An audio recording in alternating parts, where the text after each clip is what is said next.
अनुप्रिया पटेल के बीच टिकटों के बंटवारे को लेकर अभी तक कोई फैसला नहीं हुआ है। मामला कहां अटका है जानने की कोशिश की हमारे संवाददाता संजय त्रिपाठी ने अनुप्रिया पटेल से खास बातचीत देखी। केंद्रीय मंत्री अनुप्रिया पटेल इस वक्त मेरे साथ मौजूद हैं। मैडम, आप लोग एनडीए के पुराने सहयोगी रहे हैं, 2022 का चुनाव बहुत करीब है, लेकिन टिकट बंटवारे को लेकर अब तक कोई स्थिति साफ नहीं है। क्यों इतनी लंबी चर्चा हो रही है? चर्चा तो लंबी होगी क्योंकि एक एक सीट पर जब हम डिस्कशन करेंगे और हर सीट के सारे पहलुओं को देखेंगे तो इसमें समय लगता ही है, टाइम टेकिंग प्रोसेस होता है। और हमारे साथ एक नए सहयोगी भी इस बार जुड़े हैं, हमारे निषाद पार्टी भी साथ में है, तो हर सीट के डायनामिक्स भी बदलते हैं, इसलिए चर्चा में थोड़ा समय लगता है। लेकिन अब वो अंतिम दौर पर पहुंच चुकी है और बस एक आध दिन का मसला और है। क्या कितनी डिमांड है आपकी? क्या क्योंकि आप कहते हैं 11% जो है वो कुर्मी वोट हैं, तो उस आधार पर आपकी 36 सीटों की डिमांड है, ऐसा मुझे जानकारी है। क्या 36 सीटें मिलने की उम्मीद है आपको?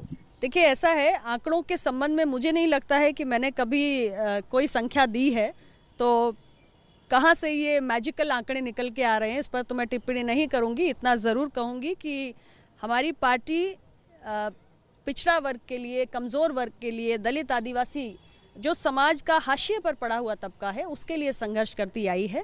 और उत्तर प्रदेश में संगठन का विस्तार हो, पार्टी का विस्तार हो, हमारी एक बेहतर उपस्थिति हो, ये हर पार्टी चाहती भी है। हम सीटों पर चर्चा कर रहे हैं, बहुत जल्दी आंकड़ा भी बताएंगे।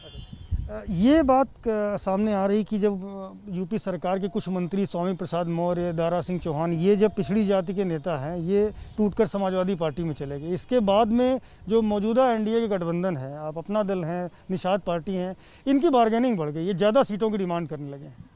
देखिए, ऐसा है कि हमारे जैसी पार्टियाँ जो ज़मीन पर काम करती हैं, उनके लिए अक्सर इस तरीके की बातें कही जाती हैं जो मुझे बहुत अरुचिकर लगती हैं, क्योंकि हमारा अपना आम जनमानस के बीच में संघर्ष है, हमारी अपनी ताकत है। और बड़ी पार्टियां और छोटी पार्टियां जब साथ में आती हैं तभी कोई सकारात्मक परिणाम भी देखने को मिलता है।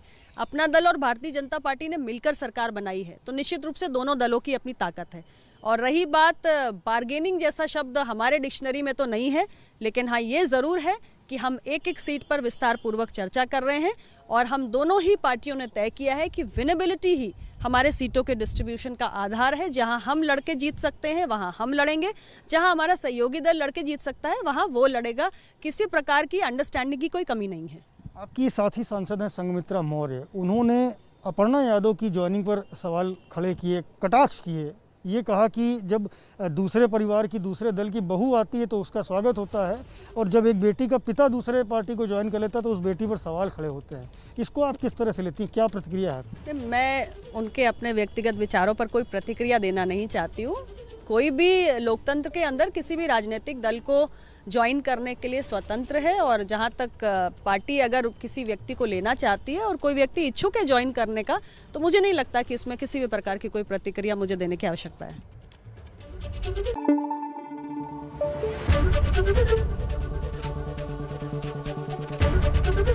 एबीपी न्यूज़ आपको रखे आगे।